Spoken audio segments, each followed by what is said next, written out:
right, I'm going to call to order today's Environmental Matters Committee meeting for May 12th.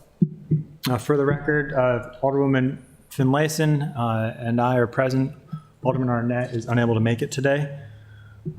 So let's see. Could I get any kind of approval of the agenda? Yes, Mr. Chair, I'll move approval of the agenda as written. I'll second. All those in favor, please say aye. Aye. Aye. Motion carries. And jumping into business and miscellaneous, we have some minutes to approve. Yes, Mr. Chair, I'll move approval of the minutes from the April 18th meeting. I'll second that. All those in favor, please say aye. Aye. Aye. Motion carries. Next up, we have two discussions from, first up, two discussions. First is with the fire department. So I'd like to invite the fire department up, and this is a conversation about PFAS chemicals, and because I know the chief had said that they have some firefighting foam that contains the chemicals in their personal protective gear. I thought just to get kind of educate ourselves and the public, I have found a 10-minute video on YouTube that I thought would be beneficial to show. That works for everybody.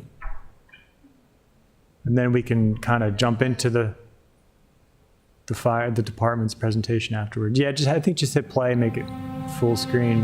The Cape Fear River runs down the eastern half of North Carolina, passing by major cities before emptying into the Atlantic Ocean. Right here, at the bottom of the river basin, is Wilmington, a city known for its iconic Riverwalk.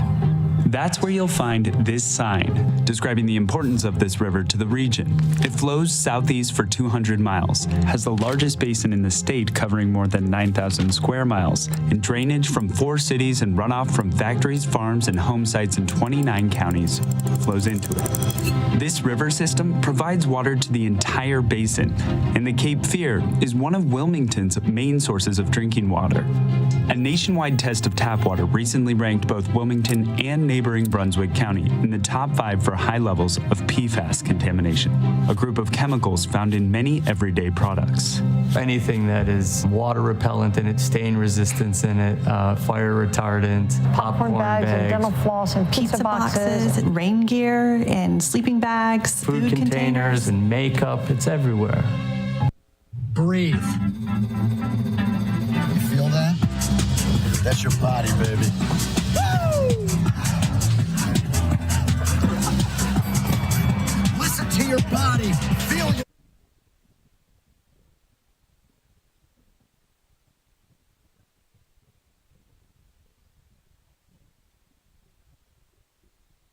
This North Carolina river tells you exactly how the water got so contaminated.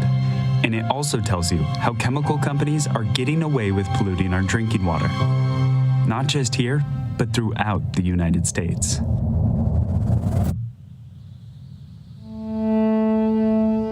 This happens to be ground zero for these chemicals being discharged into the water and the air. 99% of all Americans have this in their blood. Yet another chemical compound found in the Cape Fear River. Chemicals used in consumer products like firefighting foam and non-stick products could lead to cancer, prompting concerns about the drinking water in southeastern North Carolina. It has a lot of different names, but it's basically what they call forever chemicals. They're long chain fluorocarbons designed to withstand any kind of breakdown. Forever chemicals, or PFAS, have strong molecular bonds that repel oil, water, and stains, and can withstand extreme heat, making them almost indestructible. It was actually invented to coat tanks and military instruments to protect it from the elements. Chemical companies like DuPont have been making PFAS since the 1930s. All around us are the products of modern chemistry. Even burned food won't stick to Teflon. Choose a DuPont non-stick. There's nothing like DuPont. Now, there are nearly 5,000 different forever chemicals, and PFAS is an umbrella term for all of them. One of them, PFOA, was used by DuPont to make Teflon. Also known as C8, it was the subject of a 2001 class action lawsuit claiming DuPont contaminated drinking water in Ohio and West Virginia. PFAS chemicals accumulate in our bodies, and that buildup can cause health problems long afterwards. You can't see it and you can't taste it. The kinds of impacts that occur with it take some time to develop. As a result of the lawsuit, DuPont funded a science panel that, in 2012, found probable links between C8 exposure and health problems like cancer after testing almost 70,000 people in the area. 5 years later, DuPont settled without admitting any wrongdoing, despite evidence that they had known for decades about the harmful effects of PFAS. They had also agreed to stop making C8, but by then, PFAS contamination had cropped up elsewhere. The Cape Fear River Basin begins here, near the city of Greensboro. In water samples taken from lakes in the area, researchers found a forever chemical called PFAS. It was coming from here, the Piedmont Triad International Airport. PFAS is in the firefighting foam used during training exercises conducted at airports like this one here, and that runoff flows into the upper river basin. Farther down on the Haw River, a tributary of the Cape Fear, forever chemicals are coming from a different source.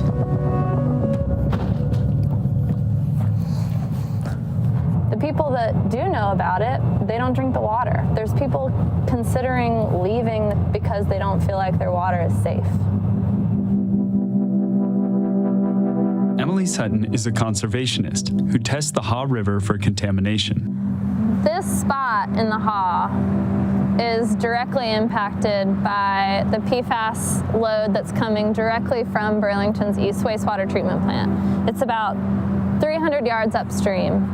The filters at the treatment facility are not designed to remove PFAS, so wastewater coming from nearby industries arrives and leaves containing similar levels of PFAS contamination. Their effluent from the wastewater treatment plant comes directly into the Haw, and we know that City of Burlington's wastewater treatment plant is the main source for PFAS.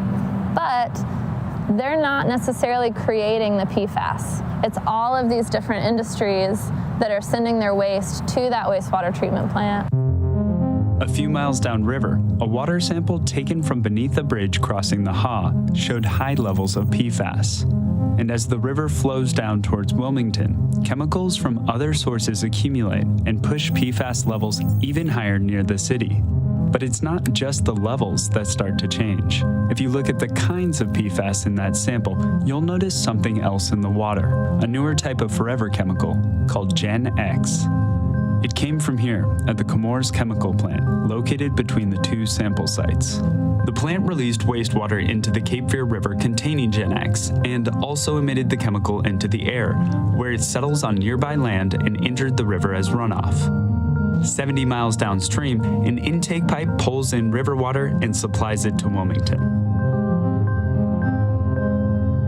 The discovery of Gen X in Wilmington's drinking water was front-page news in 2017. When we woke up and saw the Star News article that Gen X was in our water, a group of citizens, we all got together around a dining room table and realized that we needed to address this head on. 2 years later, Emily Donovan submitted water samples from Wilmington and Brunswick County to a nationwide study measuring PFAS levels in tap water. Her Brunswick County sample came from Belleville Elementary School. I went back to my kids' school because I was curious to see what they were still drinking. That sample was the highest reported in that study, and it was devastating. I mean, nobody wants to be the top of that list. I think back now to maybe what we might have accidentally been exposed to while we were on the banks of the Cape Fear River letting our kids play. I mean, I've got photos and I go back and look at them and I'm thinking to myself, what were we wading in? Maryland homeowners, if you're tired of paying too much money for electricity and have a history of paying your bills on time, then you can be eligible. Millions of people depend on the Cape Fear River Basin for their water, but throughout the country, other Americans are drinking forever chemicals. What you think is happening in North Carolina is staying there. It's just not the case. It's everywhere. Communities in Michigan, New York, California, Pennsylvania, and elsewhere have discovered PFAS in their drinking water. This map shows PFAS contamination across the U.S., and many communities have yet to be tested. The answer here is not to put the burden of safety on the homeowner, on the consumer. You have to stop these pollutants at the source. The real problem is at the regulatory level. In America, it falls to us, the ordinary people, to prove that these chemicals are toxic before the chemical is regulated by our government. That is simply backwards. There's something that's called the Precautionary Principle. We don't really apply it here in the United States, but what it says is before you can bring a chemical to the market, you've got to prove that that chemical is safe for the consumer. We have the inverse of that. I've been arguing for some time about our country and our state adopting a precautionary principle, which means don't put anything in air or water that you think is not safe. Right now, companies can sell products without declaring all the chemicals they contain, even if they're harmful for consumers. So we're left with tens of thousands of chemicals on the market that we have no idea whether they are safe for consumption or not. But with a precautionary principle in place, the government adds a preventative check by requiring companies to prove the safety of the chemicals in their products before they reach consumers.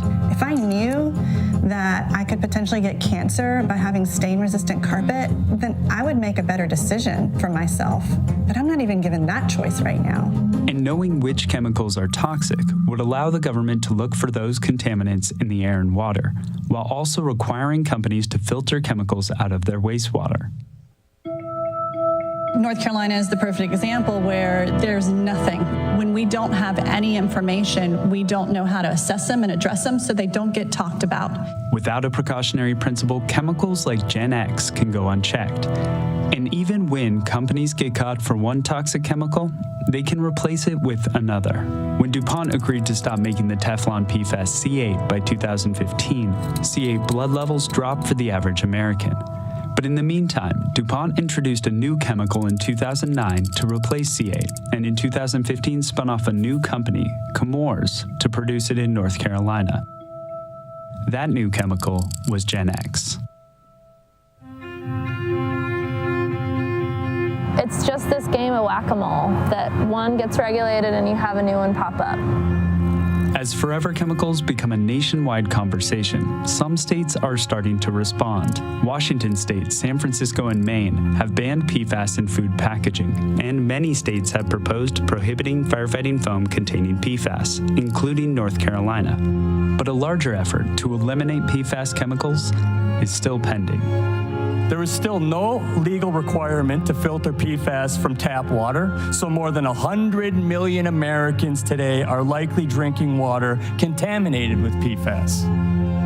I think protecting public water and the public health isn't really controversial, but how we get there is, industry's got a lot at stake here, so. It stays out there forever and it accumulates in us, so we all have a stake in this.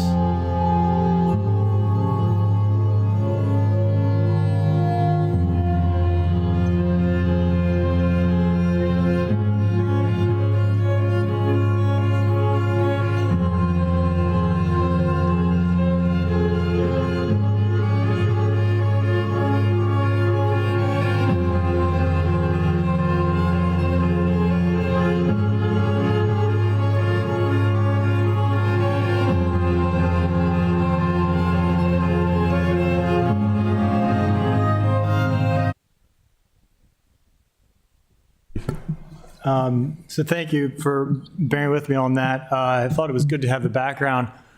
This came up recently, I guess, in the budget deliberations. I think the chief talked about it, and I'm certainly in no way putting any kind of blame on the department. I know I had no idea that this foam was even doing this. And then you brought up how it's potentially, we don't know for sure, but it's potentially impacting firefighters because it's in some of your equipment as well. So it looked like, and you, I know, are more up to date, I think, than I am in terms of the state legislation. So could you give us an update on that and just tell us what you'd like to. Sure. Thanks for having us. What you know, Chief. Thank you. Doug O'Malley, Fire Chief. To my right is Captain Michael Lonergan, the logistics officer for the department. So as we work through this, he'll have a lot to say because he's our logistics person and has done a lot of research on it. As both of you know on the council, that since I've been chief, one of my major goals is safety, and part of that safety is our cancer initiative. And we've done a lot of things in the fire service because cancer is becoming prevalent. We are finding more and more that cancer is being developed in a lot of our members. Unfortunately, when I took over as chief, I lost a young lieutenant. One of my first official acts as fire chief, lost a young lieutenant who had a wife and several kids to cancer. So cancer has definitely been something we've been worried about, and I've been warning the council for some time that I think it's going to continue to grow in the fire service. So we've done a lot of initiatives in-house. We've got our own turnout gear washers or extractors. We don't have the funding to provide every member 2 sets of turnout gear because, as you saw in the video, that these PFAS chemicals, these forever chemicals, are in all kinds of plastics. And when areas or items burn in regular structures, we know that that's off-gassing at that time. So we've changed our procedures. We know when we're doing what we call overhaul after the fire is out, but we're going out and checking for hidden fires, that our members have to wear their FCBA throughout that. Years ago, that didn't occur. Once the fire was out, they took the FCBA off. We make them decon their equipment at the engines. So they do a gross decon of their turnout gear, and then when they get back to the stations, because we don't have the money for a second set for everybody, they have to go to the logistics office and get a spare set of gear while theirs is being washed. So that's just one of the areas that initiatives we've been taking throughout time. What we have found is that the firefighting foam that's used for carbohydrate fires, so gasoline fires, fiberglass fires, they are sometimes hard to put out. And we have to use foam to do that. So firefighting foam is what's used. It's one of the projects that we've used for years. And over the years, we found that it contains these PFAS materials. So through the legislature the last couple of years, we've actually worked with Senator Elfish to move it along in the House and the Senate. It went through and passed both years. So the first year, it basically required us to stop using it for training purposes. We had already done that. We'd already stopped it for training purposes. The only time we use firefighting foam is when it's absolutely necessary. So this year, they've expanded upon that. And within 2 years, they basically outlawed it. We can't utilize it anymore with over a 2-year period. So there are alternatives out there. We've been looking at those, and slowly we plan to replace them as our budget permits. We only utilize it during emergency situations. Now, if we do utilize it, we call the Department of the Environment. We try to capture it as much as possible with booms and that type of stuff. If it's in the waterway, we call the Department of Environment so that they're aware of it. But the current law requires us to stop utilizing it by January of 2024 altogether. It cannot be used for training, which we had already stopped. And we do have several gallons on hand. We have about 200 gallons in stock. Our fireboat carries 35 gallons on board. Because, most boats are made of fiberglass, and firefighting foam is used to put that out. And then we have one engine company that has 30 gallons in a tank on board. We've already decided that engine, we don't buy fire apparatus with the internal tanks anymore. That engine, once we get rid of the material that's on there, we're not going to utilize that foam tank. The chemicals, though, the smallest minute amount in like a droplet, correct me if I'm wrong. Yeah, it's basically what they've considered as that they don't want is 1 trillionth part per million, which is equivalent of 3 football fields filled 3 feet with water and 1 drop. That's what they don't want. So this stuff attaches. So like those poly tanks, it attaches to them. So even if we were, like for the fireboat, the tank, we have to actually pump it and then replace it, the whole tank, and just the tank itself will have to be disposed because if we put the new stuff in that is PFAS free, it will whatever's connected or whatever's been touching that tank for years or whatever is going to attach to the foam, and it's going to go out with the foam, the new foam, and it would do that for years before it's completely gone. So the concern is that it gets into waterways and it's there forever. we have the opportunity to stop utilizing it before the law comes into effect. However, we were still gathering the information, so there wasn't an enhancement put in this budget because we figured we had the 2 years. We're only using it when absolutely necessary. But if we need to do it beforehand, it's going to cost us about $13,000 to $14,000. That's just, we can do away with the foam we have in place. Now, what comes along with that is we have to hire a company. The foam company won't take it back. So we have to hire a disposal company to take the foam. As the captain said, the foam tank on the fireboat would have to be replaced, but all that would be in the cost. They have a foam, it's called Universal Green. Right.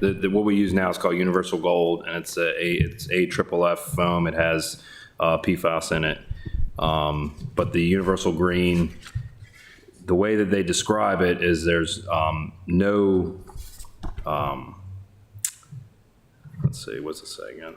So you may no intentionally added PFAS, and then it's certified by a green company to be PFAS free. So you may know more about the certifications than we do when it comes to that, but this is a green screen certified silver, and they tell us that there is no PFAS in this new firefighting foam. We have been told we have to utilize a little bit more of it to get the same effect that we had in our previous foams, but that foam is out there. So we can make that transition before the law takes effect. Our plan was to do it through attrition, but if it's felt that we would like to do it sooner, we just have to figure out how we fund that. But that's the quickest way to do that. Then it's the most prevalent is to get rid of the firefighting foam.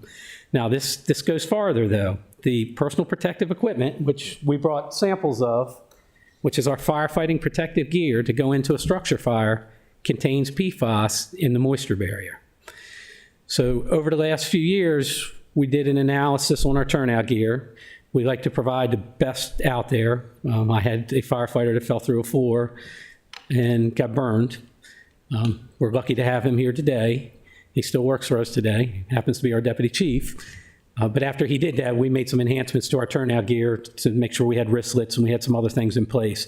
So this is the gear that's supposed to protect us inside of burning buildings, and we are finding that we have these cancer materials in there.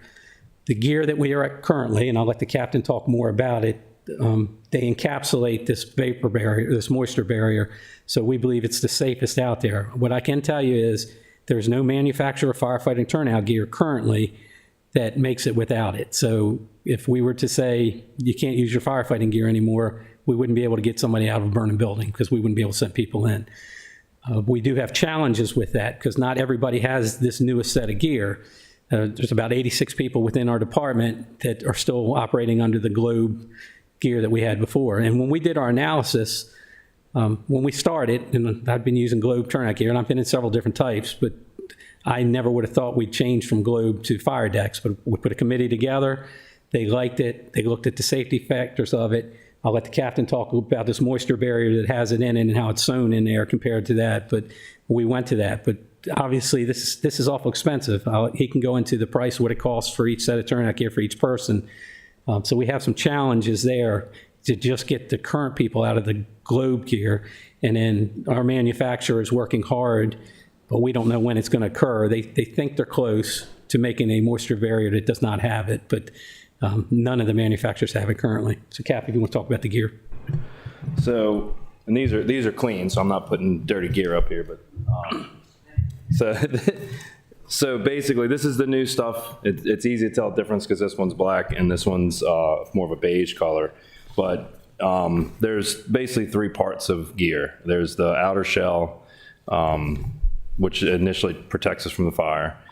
In between that and what's actually touching our skin is this moisture barrier, and then what's actually touching our skin is called the thermal barrier. Now the good news is the outer shell and the thermal barrier, none of those contain PFAS from either manufacturer. So that part's good. The way that this moisture barrier is a little bit different is they look pretty similar and they feel pretty similar, but but what basically on a molecular level, this is kind of like material laminated, and this is just it's like that. It's like it said, it's a moisture barrier, so it's keeping us from as much as possible getting wet from the outside, which then prevents steam burns and everything in case, you know, we get into a really high heat situation. The Stead Air 4000 is what our current gear has. And it's what they're telling me is that the way that it's manufactured is that the PFAS material is actually it's laminated in a membrane, so it's kind of between two pieces of fabric, to say it in the easiest terms. So the thought is that it's not as prevalent to off gas, and in all cases the thermal barrier it should protect us from anything that would be coming from that, from this moisture barrier. Like the chief said, they've been looking into making something that's PFAS free. The problem is that, and the way he kind of put it to me is that, do we want it to work or do we want it to not have PFAS? And currently that's the only way they can get it to basically not get us wet and get us steam burned.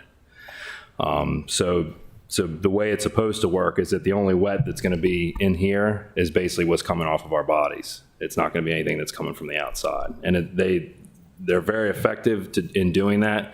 But as of now, that's the only material they have that's going to produce the effects that they want. But again, the new stuff it's trapped within a membrane is the way they're describing it.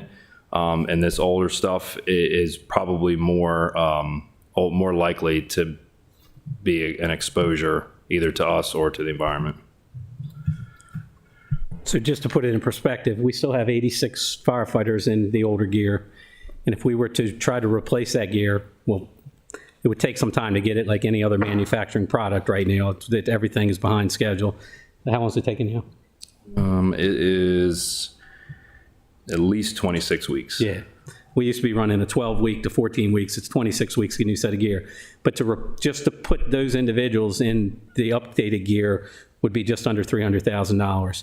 And that doesn't include having the gear in logistics office that we can put them in after they go into a structure fire while their gear is being cleaned. We do have we've applied for a federal grant. Now, I don't know how successful we are because I told you earlier I want to have 2 sets of gear, so when one gets contaminated, the individuals just go get their second set of gear while theirs is being washed. So we have applied for a federal grant for that. We don't know how we'll be successful, but if we were to do that and put everybody in a second set of gear, that is about $450,000. So to replace the 86 plus give everybody a second set of gear, we're talking $725,000.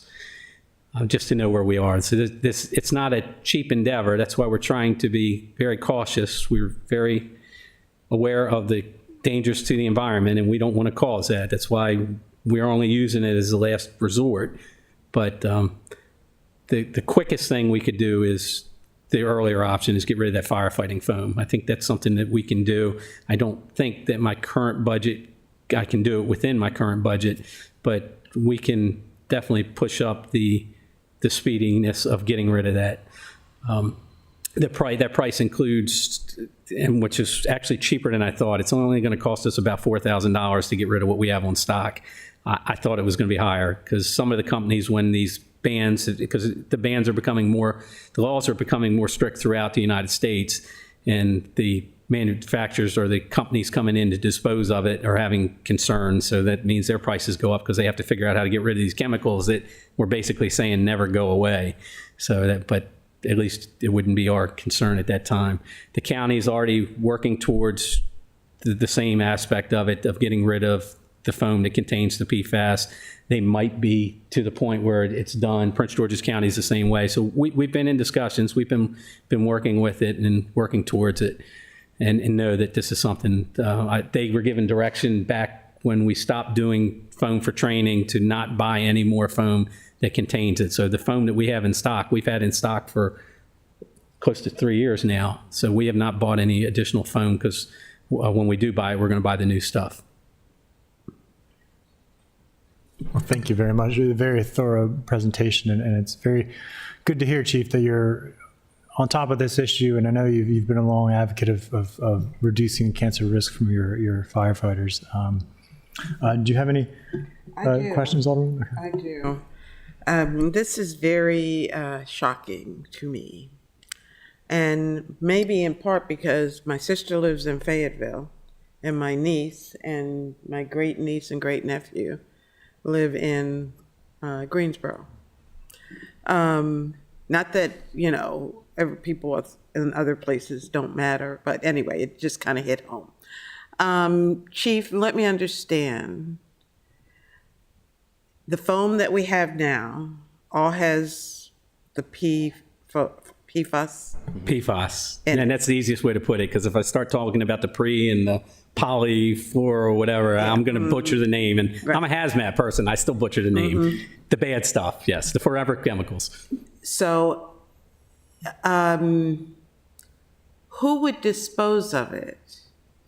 It's a private hazmat disposal company. Okay, so if we were able to replace the foam, then you would hire that company to come in and dispose of it. Yes, ma'am. That's where the $4,000 cost came from. We actually have a company that is willing to do away with our current foam. That's the $4,000 to dispose of the foam? $4,000 to dispose of it, and just right around $13,000 to replace all the foam we have in stock and replace that tank on the fireboat.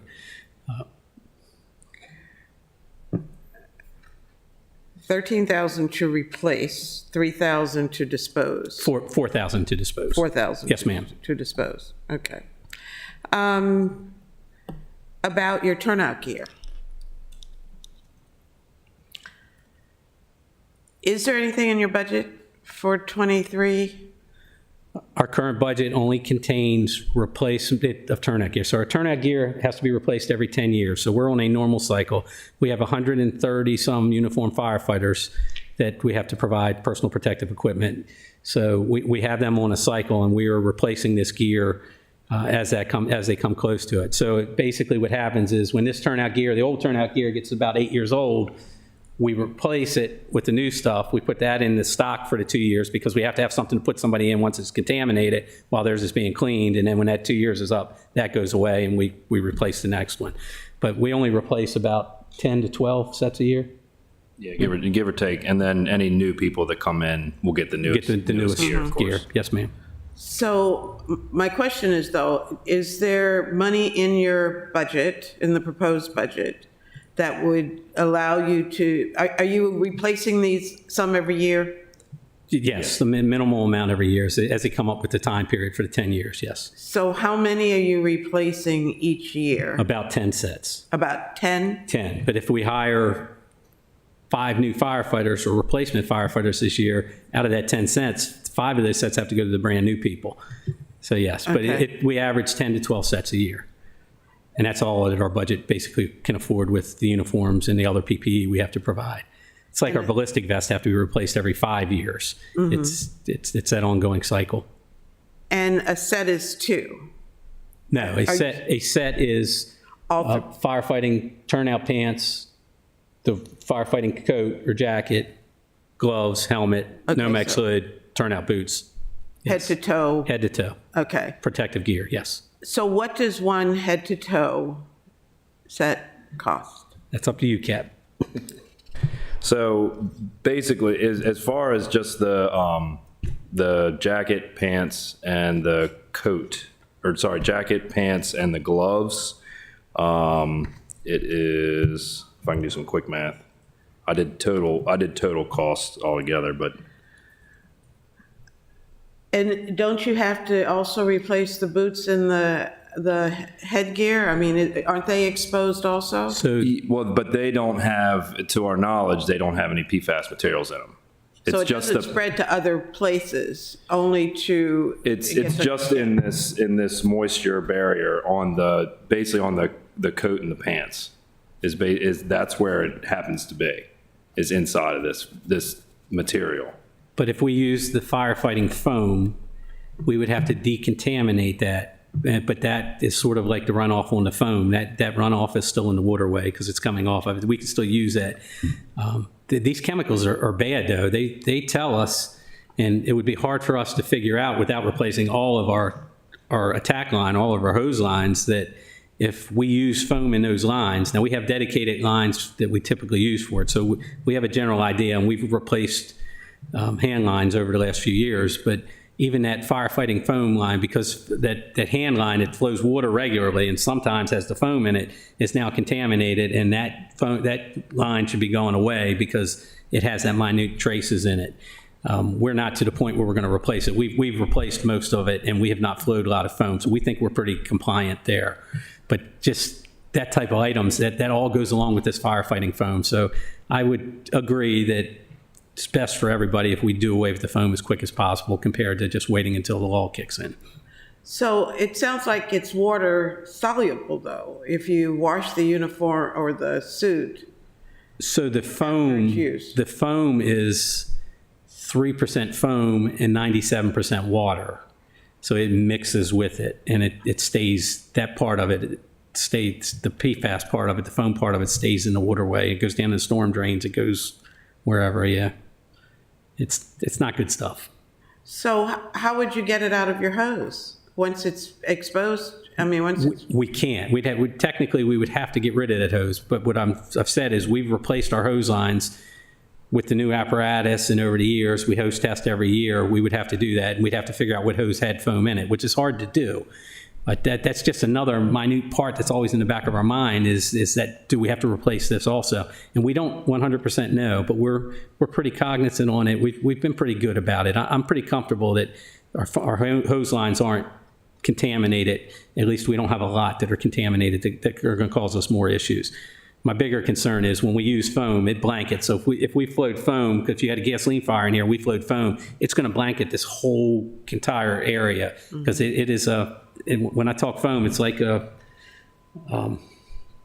bubbly type of material. So it's out there, and it encapsulates it, and it smothers the material. So that's the concerns. But yeah, I understand where you're going. Some of the hose line might be contaminated, and we'll continue to look at that. But we don't think that's as big of a concern currently as these other items. We do have concerns about, we're providing personal protective equipment, and we're finding that these chemicals are in there, and that is a big concern for us. So as soon as we can start transitioning, the problem is it's just, you see the amounts we're talking, and that's hard to do. It's hard to replace everything at once. Plus, we couldn't do our whole department at one time because we couldn't get it. But we are doing the best we can to make sure that we're as safe as possible. Did we come up with a dollar amount to outfit you? Yeah, so if you're talking the coat, pants, and the gloves, it's about $3,167 per. 31,000? No, 3,100. 3,100 per person. And then if you add in the helmet, the hood, and the boots, it's a little over 4,000. It's about 4,000. That's where I thought it was. So 4,000 employee. Round up to 4,000. 4,000 per person. And how many do you have in your department that would? We have at least 136 people that would need turnout gear. And you said, I think I heard you say that the industry this seems to be relatively, I don't want to say a new discovery, but a new publicized discovery. Because clearly the chemical industry knew that this existed a long time ago. I would agree. I think watching that video that you realize that there are so many items out there and nobody really knew it was there. I don't think this was publicized until it was really pushed. The cancer and the fire service and starting to do these research about the cancers. It's sort of like the items that were in the transformers for the electric transformers, where BG&E used to give us those materials to burn off, and we had firefighters that would walk through that stuff after we put the fire out. We learned years later, and this goes back, we don't do this anymore, but I'm talking the 70s and the 80s, we had firefighters that would transfer this oil on the ground and come to find out there were cancer-causing items in that. And we were burning the materials that was provided by BG&E. Now they don't do it anymore once they realized that this was a problem. So yeah, I think it's become more prevalent. The firefighters themselves have asked for some studies, and studies have been done to find, because we want to know why so many firefighters are getting cancer, and this was part of it. And I think California and a couple areas and the International Association of Firefighters have actually pushed where they have to, when they put the labels in these materials, that it has to tell you that they are in the materials that we're using. So are there manufacturers that are, I think I understood you to say that they're still trying to figure out the technology? The manufacturers are still trying to come up with the technology to make the gear as safe as it is today, yes. They're still working it out and trying to figure out how they can do it without the PFAS materials. So if we came up with some money to replace your outfits, would you be able to find a manufacturer to purchase it from? Currently, our option, we believe, is the turnout gear we're in is our best option because of the way it's encapsulated in the moisture barrier. But if you were to come out and say, we don't want you using this anymore, here's money to get new personal protective equipment, I'm telling you, it's not out there. We couldn't do it. It's not manufactured currently. But we believe that the manufacturer that we're in is the best option to protect our people and the environment. Okay. And that goes back to where we have 86 employees that aren't in that newest part of it. But we'll continue to monitor it, and definitely if we ever get the funding for the second set of gear, we want to make sure that we're as close as possible to making that happen where it doesn't have the PFAS materials. Well, that was going to be my next question about the second set. I mean, do you have 100 firefighters working at any given time, or, I mean, you rotate? They rotate. We have 30 working every day. So there's 4 shifts, but it would be, we only have 30 individuals working, and plus a few on day work that could be at an incident. But typically all of those wouldn't be in that hazardous environment, the ideal H. We wouldn't have 30 people in that hazardous environment all at one time, because we try to limit our exposure and the number of people we have in those atmospheres. So if we could afford 30 of them, that would have an impact. Absolutely. I still believe that the primary impact would be is replacing the foam first. That's the best option for everybody involved. I'm yes, just ma'am. dealing with 2 separate things, but I'm not negating the foam because that's on my list. Yes, ma'am. You mentioned a firefighter. I think you did. I had some trouble hearing you. Was that Deputy Spriggs that you were talking about? That fell through the floor, yes. Yes. Yes, the one that fell through the floor and got injured when we changed our turnout gear, it was Chief Spriggs. He was Firefighter Spriggs then, his first day back and out in the field. He was very lucky. He was searching the second floor. It was on Americana Drive. His crew, he was on a ladder company. They were above the fire. The fire was in a basement apartment. I was actually out back, and the room downstairs was fully involved in fire, and except for Chief Spriggs coming out of that room, I'd have told you nobody could survive it, even with the turnout gear. Now, there were several things that went in his factor that day. Partially, one, he went in his room to check to see if anybody was there, and the entire floor collapsed. But he sort of rode the floor down. It's not like he fell through a hole in the floor. That helped him, which helped push the fire out of the way. And the crew behind him opened up the hose line on top of him, and he was able to bail out a window that had burned out. But when he went through, we didn't have wristlets, and he can show you the wristlets. But so you had your gloves on, but your sleeve could come up and expose your skin. With the turnout gear we're in now, that can't happen. The wristlets are sewn in, so that wouldn't happen. The turnout boots, his gear was too short, and it would rise up over the boots. So we've changed that type of stuff. And then this gear that we're in, the firefighters like it. They like the fit of it. They like the feel of it, the weight factor, and that's the best option we feel we have out there right now. Okay. Thank you. I've been in one of those. You all outfitted me one time. It is not easy. No. It's pretty heavy. But it's amazing. So thank you. We have a few days before our amendments are due in, but I think I would like to come up with an amendment to come up with some additional funds. So I may have to call you. And thank you. We have a little fact sheet here. If you want, we can forward it to Kia, and she can get it out to you if you think that would help you a little bit. just as you're doing your research on it. And obviously, if you have any questions, if we don't know the answers, we will get you the answers from the manufacturer. But you know us, we got nothing to hide. We're here to. Yeah, and I would say I didn't know. I know I've heard you over the years talk about cancer and firefighters, and you know, I knew that part of that I'm assuming is due to some of the smoke inhalation, the pollutants, but I don't think I quite fully understood how potentially it could be from some of the personal protective equipment. I mean, it's not always right against your skin, but if you're sweating a lot, it could potentially still. So, you know, yes, it pollutes the environment, but it's not necessarily impacting the environment, it's impacting humans, right? Correct. And especially firefighters. And that was, I looked at a couple videos about this online, and some of them,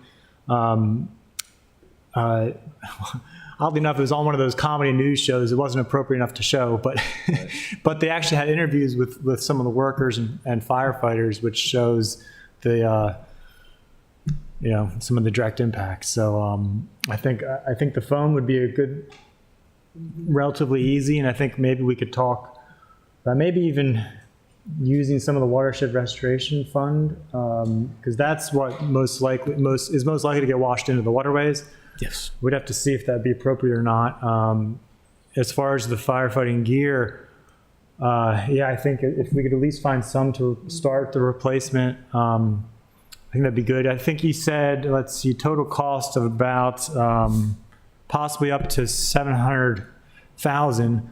But you know, we could look at how much one-time use money we have if we can use that on this. Obviously, I think if we're talking about the safety of our firefighters and also the populace in the city, I think we need to prioritize those things. So I think the Alderwoman and I will talk about some ideas about what we can propose for this year's budget, or if we need to phase it in.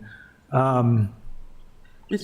Chair, I didn't understand. I wrote down 300,000 and then 750 total. What was that total for? So the 300,000 would be enough to get the 86 members that aren't in the most up-to-date gear up to that gear. Okay. And then the 452,000 is the number that it would cost to give everybody else a second set of gear, to give everybody a second set of gear. That's where the 700,000 comes from, by adding those two numbers together. So 750 would be everybody having a second set, first set and second set. We believe we could do it for 750,000. 750, yes. And then the foam is totally different. So yes, okay, ma'am. Got it. Thank you. So for the state law, did that only apply to the foam, or did that actually apply to any of the PPEs that you're using? It did not apply to the PPE currently, and I think part of that was just because it's not there. It's not available. Yeah. They're watching it close. Yeah. I think that, you know, the last 2 years they've gone after the PFAS stuff, and rightfully so. And I'm sure that the senator is staying on top of it, because we have conversations and they have concerns. Okay. Well, I guess I think there are a couple bigger, well, maybe that's the wrong word, but I think there's some other, maybe possible, I'll just use it anyway, bigger picture issues that we may want to talk with for a future meetings, to talk with Ms. Gold and also Mr. Johnson or his predecessor. Because, well, I guess first of all, in terms of public works, and I'm kind of curious, and Mr. Johnson, I don't expect you to have these answers today, because I didn't give you a heads up that I might be asking you this, and I just thought of this today, honestly. But I'm curious, I was wondering if Public Works, somebody could get back in touch with the committee about if our public water has been tested for PFAS. So I'm curious if we know what the levels are in our water supply. Mr. Johnson, could you come up to the table? Good afternoon, Mike Johnson, Director of Public Works. I don't believe that it has been tested, but our water is groundwater. So from the source, it's unlikely to have PFAS contamination. It comes from an aquifer that's a deep source. as to whether or not there are any fittings or in the conveyance system that might have PFAS. That's something that would have to be looked at. I don't believe that has been studied. Okay. Yeah, if you could just confirm, I guess, at some point, whether or not that's actually is one of the things tested, because that's a good point about the groundwater. Hopefully that will prove to be the case, and none of it's infiltrated into the system. But I think it'd be good to know in case if for example, because I did see Washington, D.C., there was another video talking about Northern Virginia. I don't know if, we don't have groundwater. I mean, we don't have wells here in the city, but I know the county does. I'm kind of curious whether or not the Naval Academy they don't have aircraft, but you said the chief was saying that it's sometimes used on boats. So I don't know if the academy has used it on their property. So I'm kind of wondering if we might need to, if we have high levels, I think it'd be good to know in case we need to put some kind of extra filters in the water plant. But just, again, just for future, I didn't expect complete answers today on that. Okay, it's something that we will take a look at. Okay. It has not been studied thus far, but we'll take a look at it. Thank you. You're welcome. Mr. Chair, yes. We used to have an annual water quality report. Mm-hmm.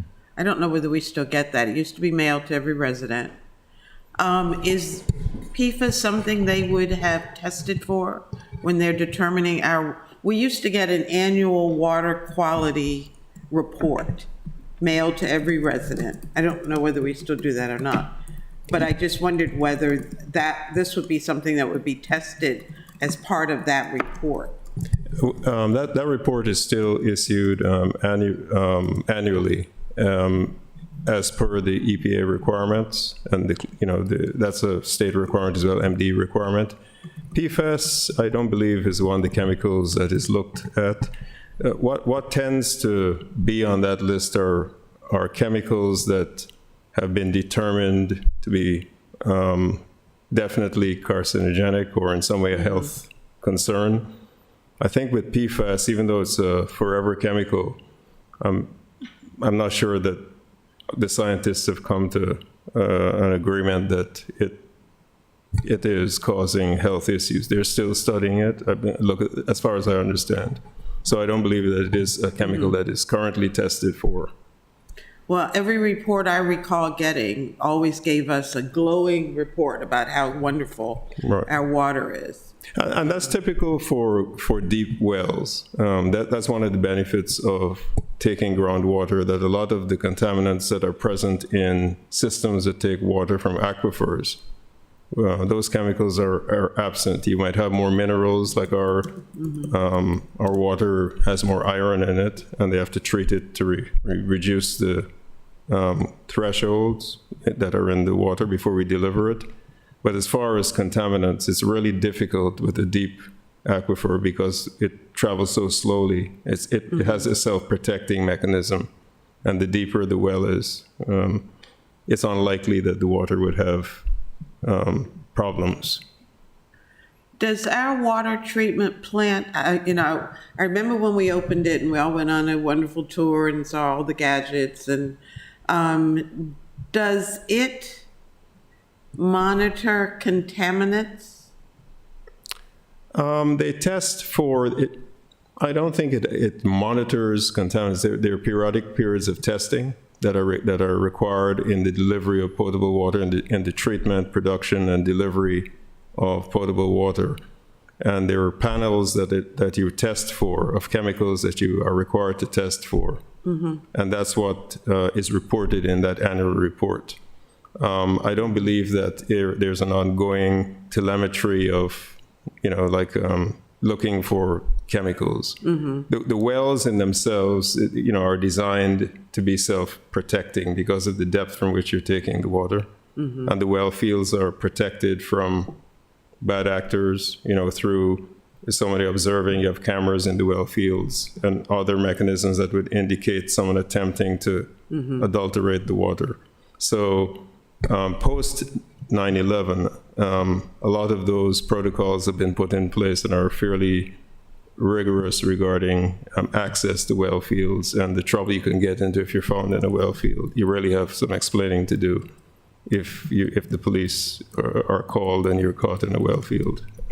So, it doesn't really monitor in that sense, but, they do periodic testing for the mandatory chemicals they must test for, contaminants they must test for, and our water is excellent, based on what we're finding so far. Okay, thank you. You're I probably welcome. watch too much TV, the mysteries and the, Yeah, and that's something another request I may have for the budget would be to, I hear what you're saying, and I think people could be rest assured that our water is most likely very clean, and it's proven to be very clean because of the deep well. But if it's not too much money, I guess I'd like to know how much it might cost if we wanted to get our water tested for PFAS. If it wouldn't be prohibitively cost too much, it might be worthwhile to get just to be sure one way or another. All right, well, that's all I had for the department. Thank you so much for coming out and putting together all the information. And like I said, we'll get together and figure out what we can do with this budget, for sure. Yeah, we appreciate you taking the time to listen to us. What I can say, and I've been around for a little while, I don't know of any time that we've been in any area out near the water treatment plant or even the old landfill where the fire department in the last 35, 40 years has flowed a lot of foam out there. So that's a good thing when it comes to our well. As for your next presentation, the stormwater drainage and stuff like that, and I'd have more concerns that it's definitely going out there and out into the bay and to some other areas. So, but we appreciate your time. Thanks. Yeah, thank you. And we'll send we'll put together a little handout for you and send it to Takia to get out to you. Okay. Yeah, and the other, I mentioned two larger issues, not for you, but for Ms. Guild. It may be worthwhile at some point doing a bit of public education on this, even if it's on their water bill or the water utility. I'm thinking even to my own gear, I have old Gore-Tex and things that sounds like might have it. And if we're looking to, because every time people put that in their wash, presumably it would go through the entire wastewater system into our water supply, or into the bay, not necessarily our water supply. And so it might be worth it to educate people on that.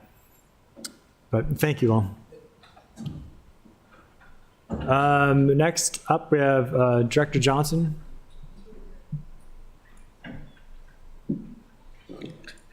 I can't remember how to get to OpenGov.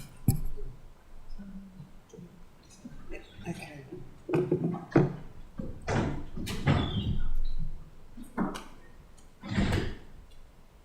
Just a comment, Alderman Savage, on your last comment about public education. I think we should probably look at testing our water supply first before we start public education about PFAS, because it's the first question people are going to ask, whether we have it in our water supply.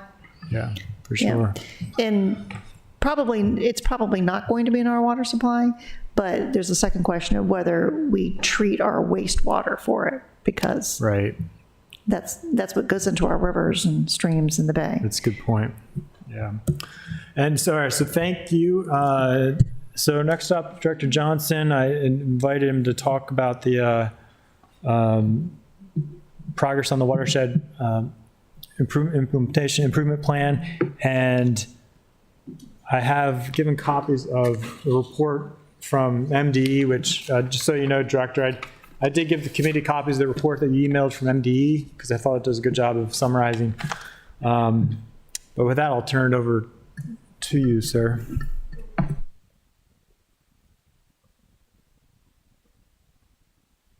Let me turn my mic. Sorry, good afternoon, Mr. Chair and other members of the committee, Mike Johnson, Director of Public Works. I'm sorry, yes. Can you hear me now? Okay. So this afternoon, I would, as requested, I would just like to give a brief update on where we are with the stormwater program in the city. I'd also like to give a little background on the program itself, just a very concise background. Speak a little bit on the permit that governs what we do. So it sort of gives the rationale for the actions that we take and the programs that we initiate. And then I'll avail myself of any questions that the committee might have, if that's okay in doing it in that order. Okay, thank you. Okay, so just to start with a little bit on the program background. The Federal Clean Water Act, which was adopted in 1972, is what established the National Pollutant Discharge Elimination System, the NPDES, which is the acronym program. And this program is found in, is a mandatory requirement for all 50 states as well as territories of the United States as part of the Clean Water Act. So the NPDES is a comprehensive program. It's designed to eliminate sources of stormwater pollution that would adversely affect the quality of our nation's surface water bodies. The water bodies in the United States contiguous United States are connected, more or less, in large measure. So water bodies in California can flow waters, eventually at some way to different states. They don't recognize geopolitical boundaries, right? Water travels to the low point, right? To the oceans. So NPDES requires cities to implement controls that will prevent harmful pollutants from entering through sheet flow whenever it rains or you have snow melt. And in Maryland, the Maryland Department of the Environment has been delegated by the EPA to administer all NPDES stormwater permits. Annapolis has a phase 2. There are 2 phases. Phase 1s are municipalities or territories, jurisdictions that are larger, with populations larger than 100,000. They tend to be like counties or states or agencies like the SHA. And then there are phase 2 permits, which are for jurisdictions that have populations of less than 100,000. So Annapolis is a phase 2 jurisdiction, as are most of the cities in Maryland. The city's general permit requires compliance also with the Chesapeake Bay restoration requirements that are designed to incorporate the TMDLs that the EPA established for nitrogen, phosphorus, and sediment runoff. A TMDL is really just an estimate of the maximum amount of impaired material, that's the nitrogen, phosphorus, and sediment, that a water body can take without violating the overall water quality standards. So they're fairly rigorous for the Chesapeake Bay, because the Chesapeake Bay is a big economic driver for our state and our region in general.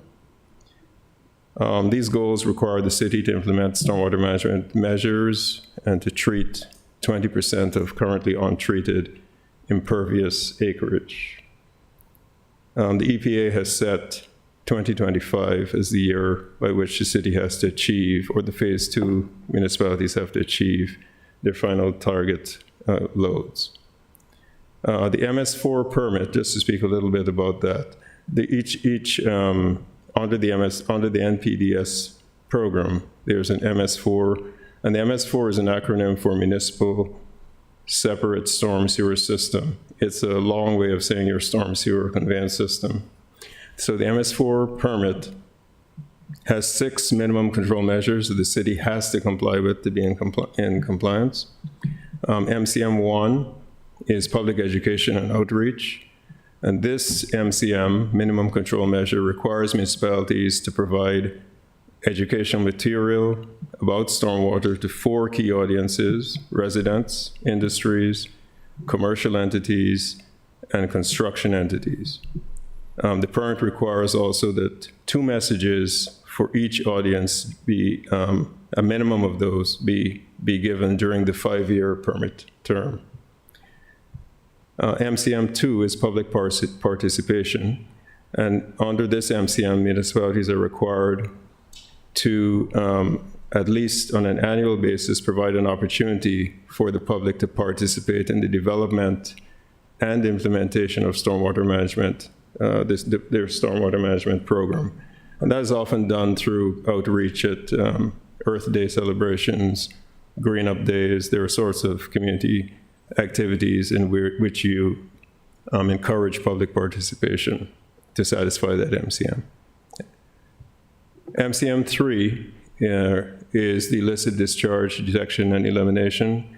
As was mentioned by Deputy City Manager Guile and the Chief Romali, stormwater, while sanitary sewage goes to a treatment facility, stormwater does not. Whatever enters the catch basins will eventually, at some point, be it hours or days later, will make its way to a surface water body. So it is a mandatory requirement for municipalities to reduce, to detect and eliminate non-stormwater flows that they find in their storm sewer system.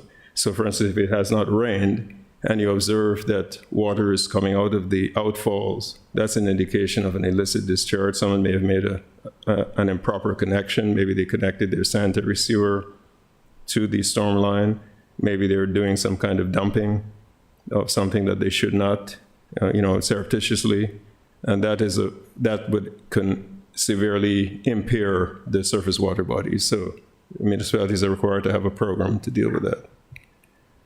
MCM 4 deals with the management of construction site runoff. And under this MCM, municipalities are required to have an ordinance that governs management of stormwater discharges from construction sites that disturb 1 or more acres of land. And in the city of Annapolis, working with this committee, we have developed some really robust measures to address and control illicit discharges from sites, focusing on this particular MCM, MCM 4. MCM 5 deals with management of post-construction site runoff for new development and redevelopment. And the goal of this measure is to manage stormwater where it falls through the use of environmental site design and low-impact design techniques that require more retention and treatment on site using preferably non-structural practices, which tend to work better and to have lower maintenance costs and therefore easier for municipalities over time to address them. And that understanding has evolved. Years ago, it was felt that structural practices were the way to go. And then they aged and stopped working, and it became more of a problem.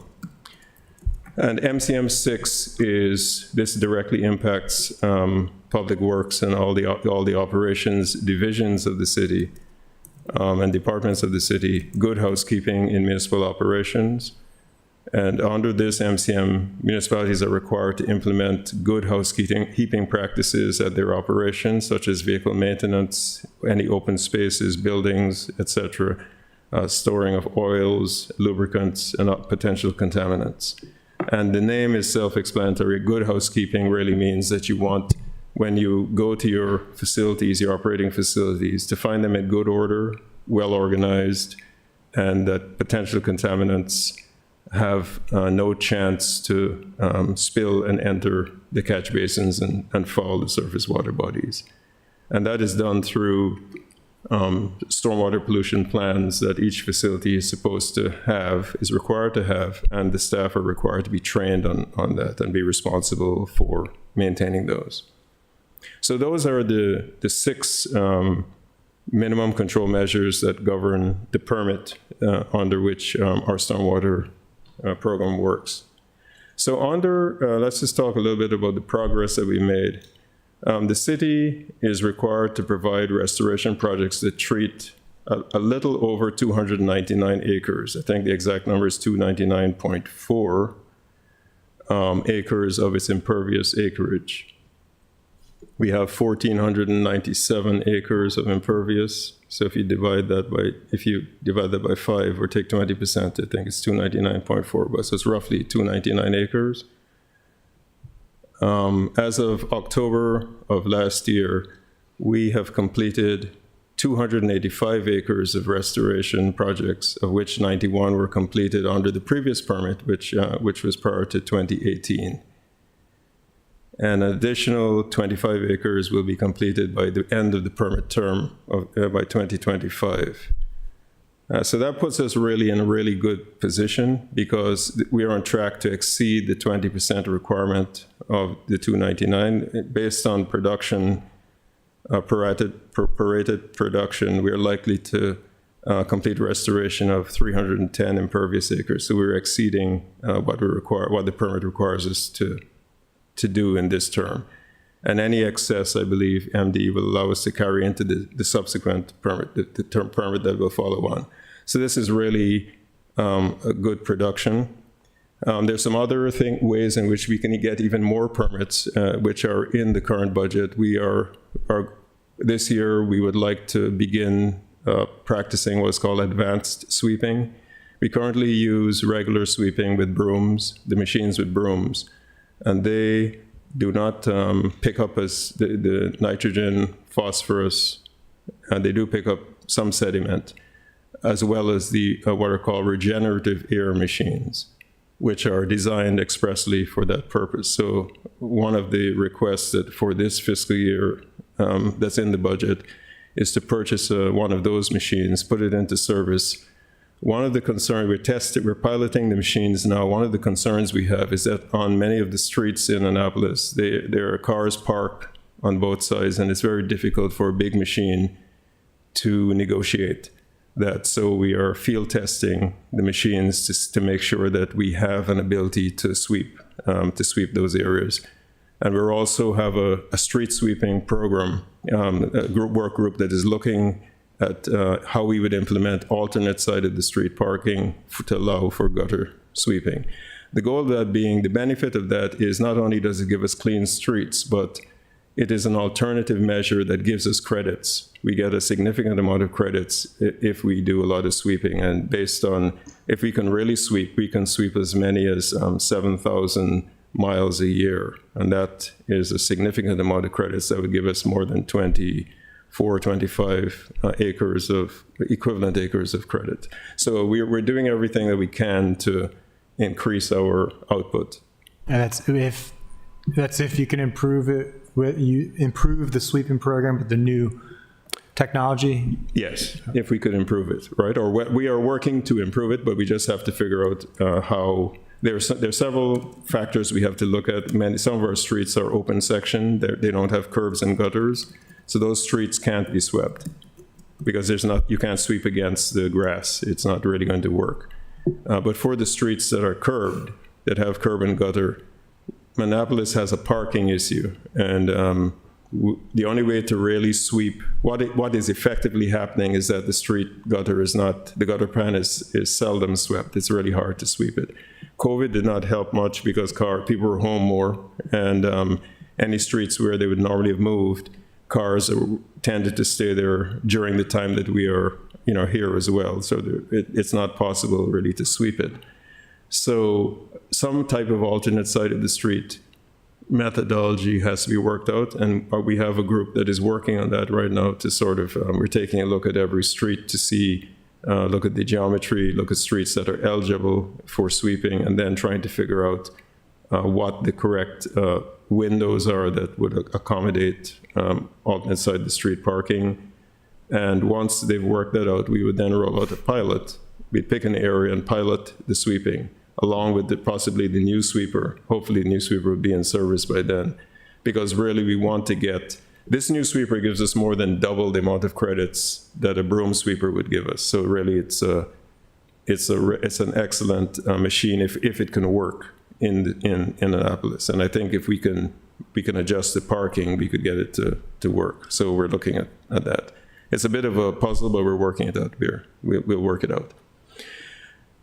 So of the 765 BMPs in the city's inventory, thus far 407 have been inspected, leaving 358 BMPs to be inspected in coming years. Is that public and the or BMPs, private? I'm sorry. Are those public or private BMPs? Both. Okay. Those are both, right?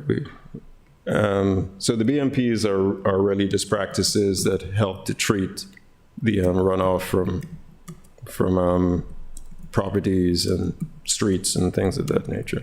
they help to remove those chemicals and silt that are problematic to the Chesapeake Bay. And we have recently developed internally our IDDE manual, the Illicit Discharge Detection Elimination Manual. We have had the opportunity to test it on 2 occasions. We had 2 reports of illicit discharge, one at Bates School and one in a neighborhood where a truck was leaking fluids, I think hydraulic fluid or something of that nature, some type of contaminant. And we were able to use the manual, sort of field test the manual, and we were able to find that it is an efficient document that we worked out. So we're really comfortable. One of the concerns that I had when I looked at our response pre-manual was that when we had a call for an illicit discharge, a public works person would be the first person responding. They're very conscientious, hardworking staff, as everyone knows, but they're the wrong people to respond to a call like that.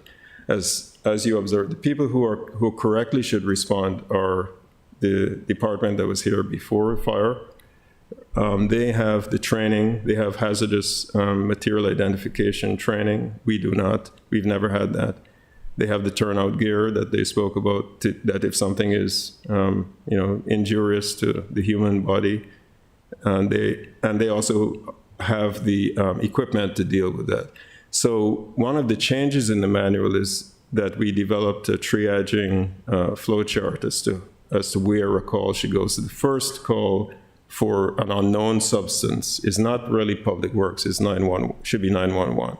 So if you saw a truck tip over and spilled something, telling public works to respond, I'm really uncomfortable with that. They're not the right guys to respond to that. It should go to 911 and they would sort of triage it and say, well, listen, this is something that is not really a major problem, and PW could then come in and respond to it. So cleaning up that tree, that call tree, is a safety enhancement for our staff and also makes the process work a lot better. So it's clear that where the reporting chain is and at which level you make a report to MDE or to whichever regulator is responsible for what has occurred. So, I think that the staff did an excellent job. It took us a few months working to put it together, but we did it in-house and they did a really good job. So kudos to them. Really pleased with their outcome. We also reorganized the Stormwater Geodatabase. Now, that's a bit of a jargon-ishy word. What we do is our stormwater program runs on a GIS backbone, and the GIS backbone is made up of a database which contains spatial data.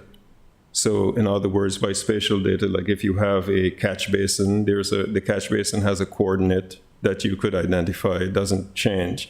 And that coordinate is tied to the identification of that particular catch basin. And then any particular information, if it is 4 feet deep, 10 feet wide, has a certain type of an inlet on it, those are all what are called metadata that are associated with that particular feature. And that is all stored. We have lots and thousands or tens of thousands of those individual data points or features that are stored within the database. And our stormwater program is really a spatially driven program. It is moving towards that. We've had legacy documents like paper documents, but they are very hard to retrieve data from. You collect it, but if you collect enough data, you would then have to have a library system to catalog it and retrieve it. You wouldn't be able to easily retrieve the data because it's not in a form that's easily retrievable. The geodatabase fixes that because it can be queried like any database. It's a spatially organized set of data and it's visually organized. So it's a more efficient way. And it has a math engine that runs behind it that can do calculations. So that if you wanted to know all the catch basins in the city that were 4 feet deep, that's an easy query, right? If you had to do it by paper, Sam would be going crazy. Sam Bryce would be going crazy trying to find. He might be able to know where that is, but but most other people wouldn't, right? It would be tough for them to figure that out. So we reorganized the Stormwater Geodatabase. They mapped the MS4 infrastructure along city-owned roads within the Spa Creek watershed. They mapped outfalls along public and private shorelines and stream corridors within the Spa Creek watershed. Inspected outfalls in the Spa Creek watershed. Updated the stormwater infrastructure and mapping and started performing IDD inspections in the Back Creek watershed. Performed Back Creek Ambridge Pond feasibility study for a project that we were considering. And proposed work for the stormwater program in 2022. We plan to have our consultant work in Weems and College Creek watersheds, assessing, inventorying stormwater assets. We plan to inspect the remaining 358 BMPs that weren't inspected out of the previously mentioned amount. We have to develop, one of the big pushes this year is to develop SWIPs, the Stormwater Pollution Prevention Plans for city facilities. Now, the city does not have a SWIP for any of its facilities, none of its operating facilities. So we have 13 facilities that we have to develop. The way in which, I don't think that having a master SWIP is the right way to approach it, because each department is a bit different. The kinds of issues that Public Works operations deals with are not the issues that fire deals with, or police, or parks maintenance, or the harbor master, or the pool, or any of the other facilities. And I believe that if you wrote it in that very large way, that it would have less efficacy, because you'd be trying to train people on stuff that they do on a daily basis, and so the retention, they're not engaged. It's not really relevant to what they do. So the way that I'm having them approach it is that each facility, a SWIP will be developed for that. There'll be a responsible party at each facility, identified at each facility, and that person owns the SWIP. They're responsible for making sure that that facility remains in compliance with the SWIP. And when we have the audit from EPA, which can happen any day now, right? Or MDE decides to audit us, that person is the right person to speak to the inspector. The way that it had been before is that someone from Stormwater was delegated to take the inspector around.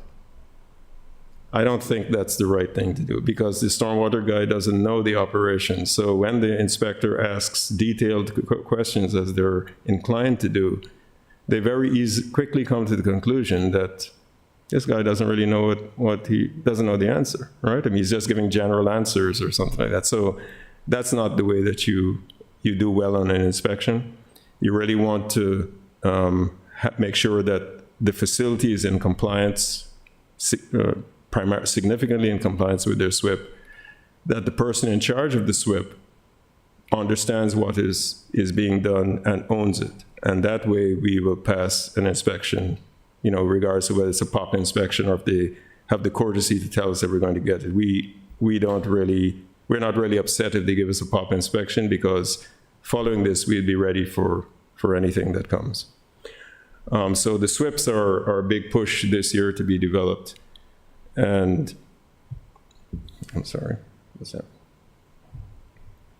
We'll also be monitoring the Spa Creek Restoration Project. That is required for a 5-year monitoring period. And Director, I apologize, but I do want to try to wrap up the committee meeting in about.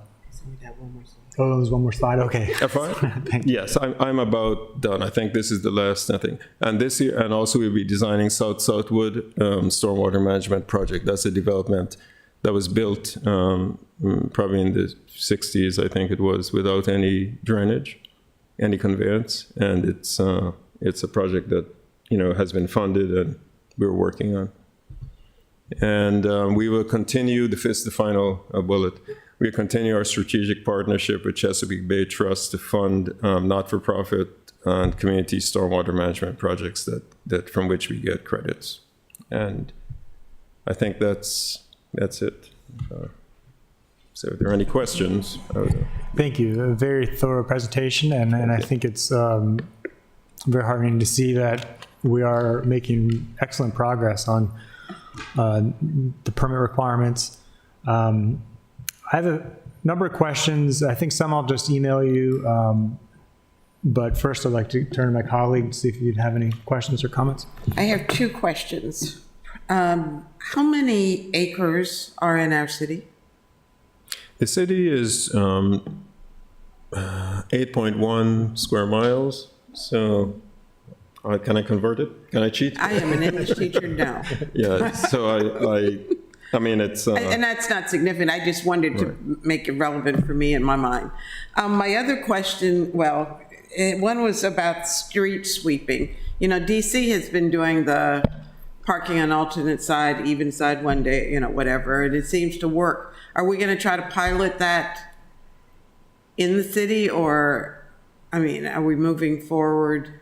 That's generally what we're thinking about, and I think we will end up with something similar to DC. DC, I think, has more closed section roads, more curbed roads, so it would not be an exact replica because some neighborhoods are not possible to be swept because of the nature of the streets that are there. So the first thing that we have to figure out, the group is working on, is to figure out zones within which we can sweep and how alternate side the street parking would work. It's not, we've never had it here, and when you introduce something that is radically different, as we had the experience with the containerized garbage, we tend to get a lot of resistance initially until residents see the benefit of it. So we would prefer to do a pilot on that and work out the kinks before we roll it out on a I just wondered because I'm accustomed to it in DC. Yeah. And our staff person here, it's 5,184 acres. Just okay, but that's okay. My other question is about leaf collection. Some years we have it, some years we don't. Is there, we don't do leaf pickup now. We do not, no. Is there a benefit to bringing that program back? I think one of the problems with leaf collection is a very labor-intensive and high-maintenance activity. The vacuums that you have to use for the air really need to be replaced very frequently. They're quite expensive. So those types of programs tend to be expensive. And I think in the past, for economy, the city had, my understanding, had done away with that service. We did. The decision to bring that back is probably a city manager kind of a call as to whether or not they feel it's something, the city manager feels that it's something that the city can afford or should provide. If we are directed to do so, we could spin up a collection program, but it's not really a public works call as such. It's more a city manager call. I just wondered whether, from your professional perspective, whether there was a benefit. One of our colleagues on the council was opposed to it, and so we ended it. But for years, we did have leaf collection, so. Thank you, sir.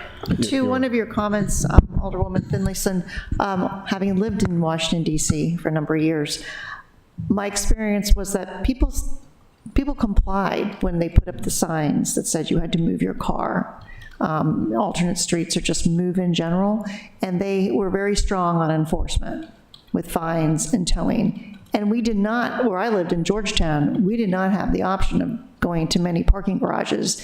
There was a lot of options in Annapolis to move your car, especially on the weekends, to some of the state parking lots and county parking lots that could be used for street sweeping on street sweeping days. But yet we found ways to move our car anyway. And we complied because we knew there was enforcement behind it. So just something for City Council to think about. Well, my frame of reference, we have a house in DC, and my 90-year-old grandmother was living there been years ago before she passed. But I remember very clearly her saying, "Gotta go, sweetheart, because I gotta go move my car because tomorrow's whatever." So they complied. There was never an issue. Everybody did it. So, but that had been a long-standing program. So, they were accustomed to it. Thank you.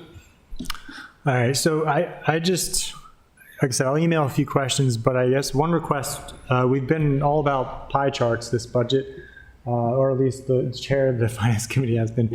I would like to request if you could just send, or somebody from Public Works send like a breakdown of, I'm curious how much, so out of the total 200 some acres that we're getting credit for treating, how much of that is coming from street sweeping program, how much is coming from restoration projects, and how much from B&P retrofit, or if there are other slices of the pie in there. I'm just kind of curious from that perspective. Okay. And also if you could provide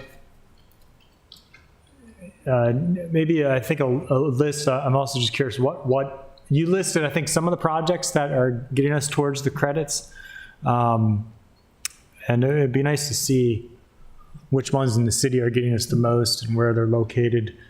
And maybe that's something the JS department could help out with. Okay. And I bring this up partially because another thing, just to remind, I guess both of you in this case, both offices, departments, a couple years ago, the council did put in a requirement in the code for annual report to be submitted for the Watershed Restoration Fund. And it's supposed to be submitted, I think, within 30 days following the issuance of the CAFR. And I think it'd be good to get that with this budget. And what it requires is just a list of planned, current, completed projects, which I think you have all this information already. Total funds raised through the Watershed Restoration Fund, how the funds were spent, breakdown of staff in terms of how much staff is funded out of and I think that also is already in the budget. But if we get a compiled report, that'd be good. And I'm also bringing that up because I think, Director, the positions you're proposing to add to in this budget, the stormwater manager and the additional environmental compliance inspector, would be, it sounds like, essentially in support of this whole program that you've outlined, right? Yes, the other inspector is required, given the changes to the erosion sediment control protocols, with the number of projects that are in the large projects that are in the offing that are forthcoming, the one inspector is not able to do that. What we had to do in the interim was to have the stormwater engineer take him off his duties to work with the inspector to do the inspections. That's not an efficient use of that particular FTE. And he is subsequently, that engineer subsequently left the city's employ. And we recognize that to fully discharge what we're required to do under the new protocol, that there would be a need for a second inspector to be able to handle the volume of work that will be forthcoming for the larger than 1 acre and larger properties. Yeah. So that's that. Right. Now for the manager, the stormwater program, as you see with the 6 MCMs, as you see that the stormwater program is not just what the ESC inspector does or the stormwater degrading permits. Those are 2 or 3 of the MCMs. The other 3 or 4 MCMs are really not something that they would do at all. So really with a program with that degree of complexity, there is a need for a central point of control, a person who is responsible for everything that is ongoing, that is, managing the engineers, managing the inspectors, and managing the programmatic staff who have to deal with like MCM1, MCM2, MCM6, that really the engineers are not going to be doing that sort of work, as well as to make sure that SWIPs are properly maintained. It's a very complex undertaking, a lot of work. So there's a need for that person to, I think that's a gap in the stormwater program. Those are are tasks that I was taking on working and stuff, but that's not the right thing for me to be doing as well. I mean, with other stuff, I don't think I think a dedicated manager would do a better job than me being divided between the several things that I'm doing. Yeah, I think it's a great proposal. Just one quick clarification on the inspector position, the additional inspector position. It sounds like you're looking to have that help with the sediment control inspections, but also help with some of the B&P inspection backlog. Is that they correct? Would do? Yeah, we want to use them. Yes, we want to use them as broadly as possible. There are times when there's value in hiring external contractors to do inspections, but having the capacity to do some in-house is definitely a plus. So with some of the other MCMs, that inspector would also be responsible for doing not just the erosion sediment control, but also other MS4 required inspections. So that is really why I chose to fund them in the manner that I did. Mm-hmm. That really, I saw them sort of really supporting the MS4 program, which has fairly recently been co-located in Public Works. Before it was bifurcated between DNEP, a department called DNEP, and then Public Works had a piece and somewhere else had a piece. And, it doesn't work as well as if one department has it. And so Public Works has it now. And really, that inspector has to be responsible for, our inspectors are responsible for the full gamut of the program, not just ESC the way that they're currently configured. That's not the most efficient way to configure them, because we have to make sure that we make progress. This coming year, we have to report on progress on the MCMs. We did not have to do that. So we really need to be able to record that to MDE in the way that the permit requires us to do it. We're in year 4 of 5, and that's when you have to report on your MCM progress. So these inspectors would help to do that. So in other words, I'm reconfiguring the stormwater program. I mean, it has existed in a fashion or form, and I've seen some inefficiencies and have taken steps to, I'm taking steps to correct those. Yeah. So we have a more efficient program. Yeah, thank you for that. And any other questions from the committee? No, I don't think so. Excellent. Thank you, Director, for thank you. A very thorough presentation. And Ms. Gild,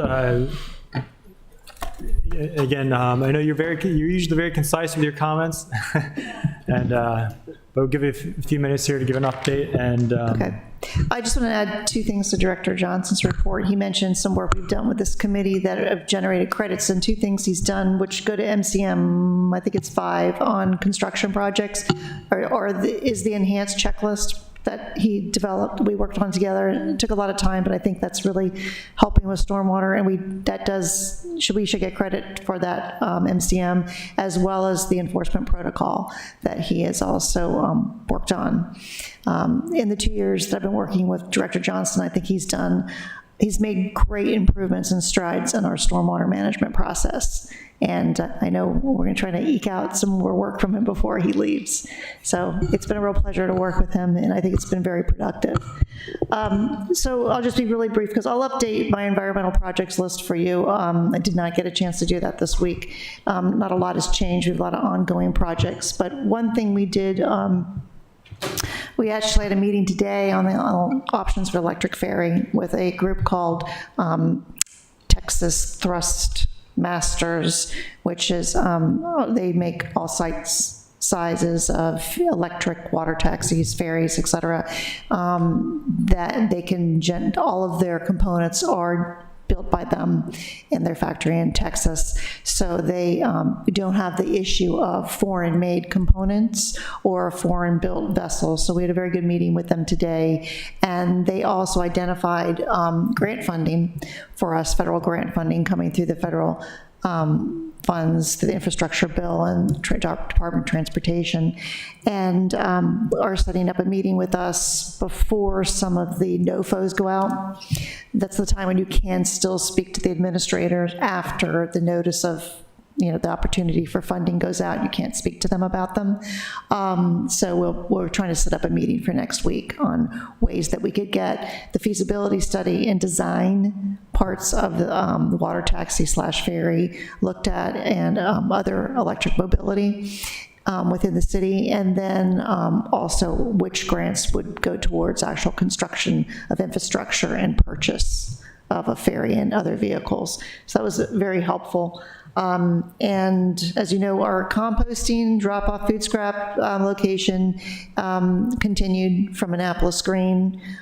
They ran that program in Truxton by the skate park for 6 months, and we continued it through April with Veterans Composted. Now we have switched it over as a city permanent program using our contractor Annapolis Compost, so that site still exists. People can drop off food scraps there, and Annapolis Compost takes them to a composting facility.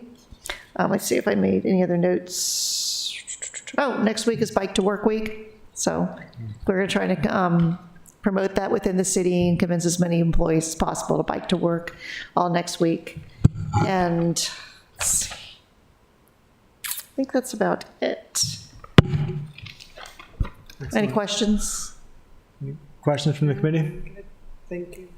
No, thank you for all of your work. And we have a Waterways cabinet meeting scheduled for next week on I'm going to get the date wrong, the 19th, which is Thursday.